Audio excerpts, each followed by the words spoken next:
Maintenant, on va voir comment mettre en place un loader. Donc c'est une vidéo, une session un petit peu bonus, mais vous allez voir que c'est très pratique et surtout que c'est très très utile lorsque vos requêtes mettent du temps et que surtout c'est une notion que la plupart du temps on a tous envie de réaliser, donc réaliser des petits loaders.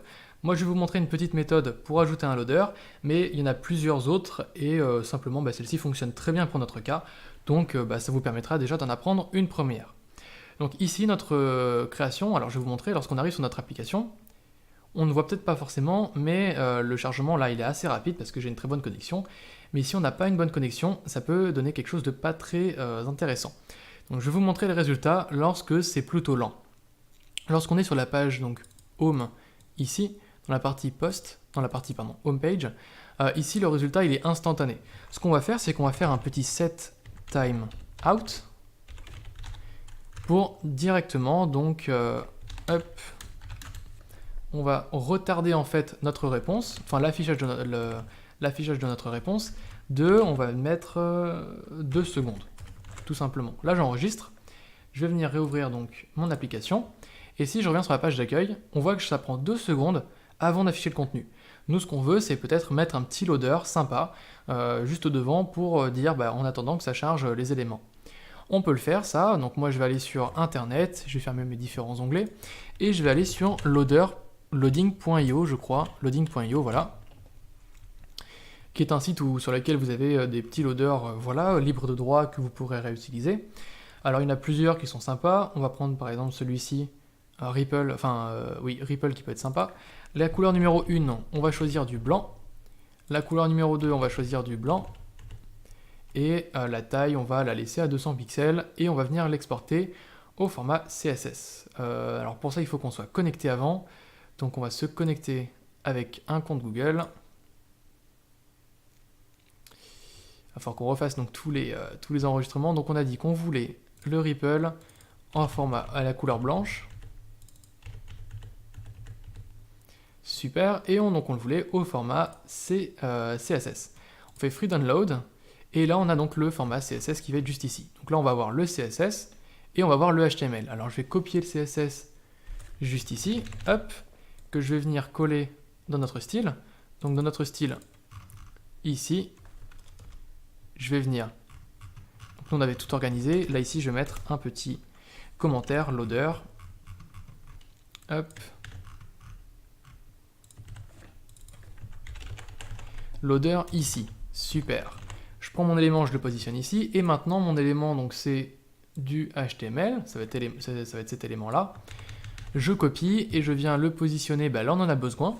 Donc on en a besoin où par exemple dans la page d'accueil, à la place de post. Donc imaginons, on ne veut pas afficher post, on veut simplement afficher le loader. On va faire ça. Donc on a dit que les classes, on les remplaçait par class name.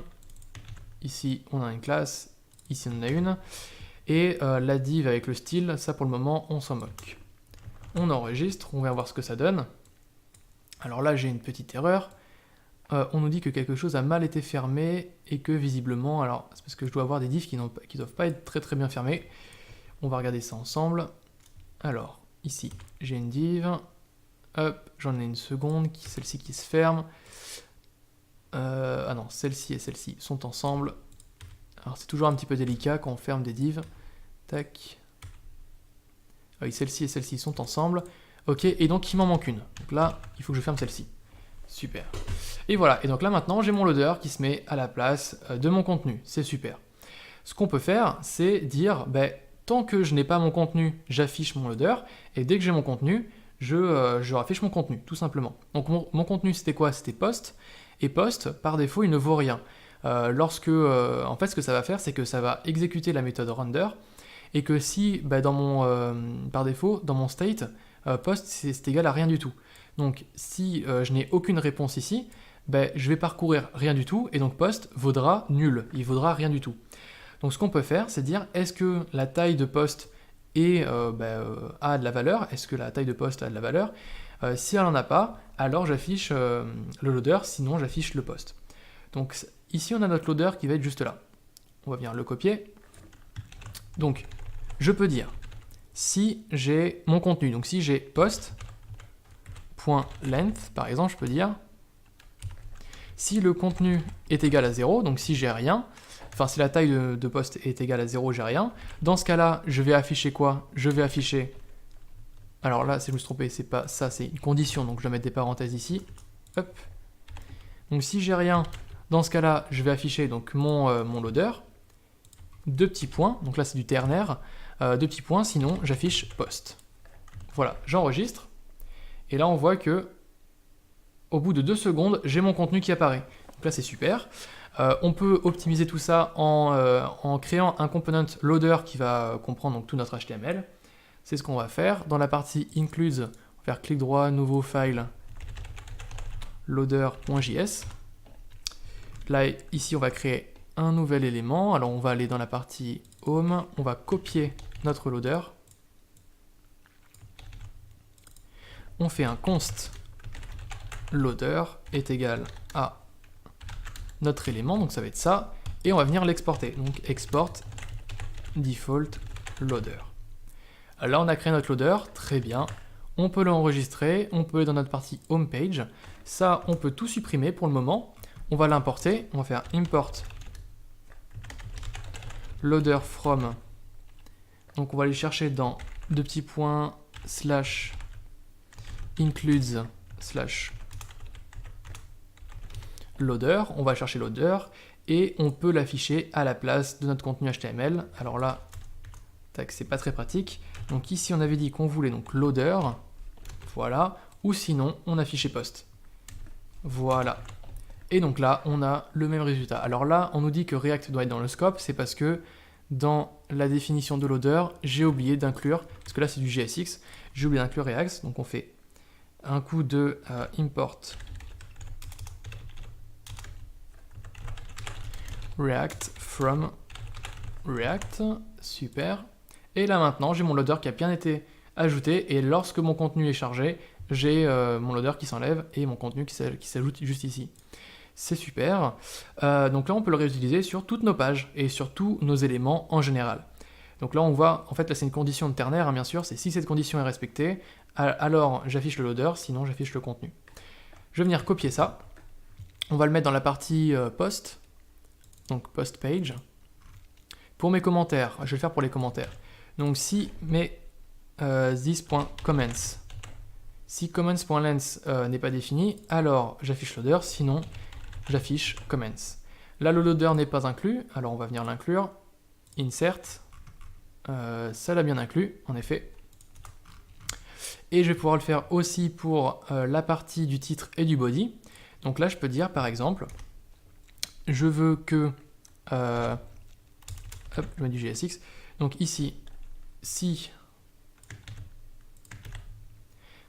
mon this.state.post.length est égal à 0, je vais afficher le loader, sinon je vais afficher une div dans laquelle je vais avoir mes éléments ci-dessous.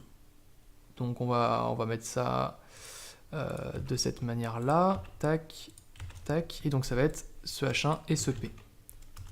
Alors, soit ça fonctionne, alors je ne sais pas si post.length, ça va prendre en compte, normalement ça devrait fonctionner, à vérifier. Alors pour ça, il faut que je mette un petit délai d'attente pour notre partie de chargement des postes, enfin du poste. On va aller dans la partie home, on va venir récupérer notre setTimeout, hop, et on va venir le mettre dans la partie post, ici dans la récupération de nos éléments up. Et donc qu'est-ce que je fais? Je vais faire un 10.setState, super, 10.setState, etc.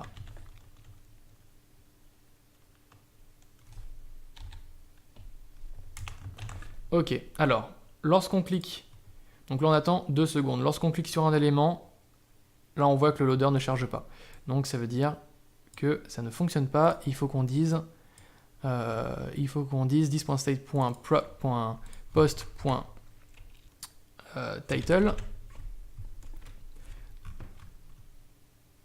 Ah d'ailleurs les commentaires, on l'a vu que les commentaires devaient être vides, sinon ça n'affichait pas le loader, donc là on va les mettre en vide, ici. Ça va être simplement un array. Et 10.post, à la base, c'est un... comment dire? Normalement, ça doit être un tableau, donc on va faire 10. comme ça, et là ça devrait fonctionner normalement. 10.post.lens.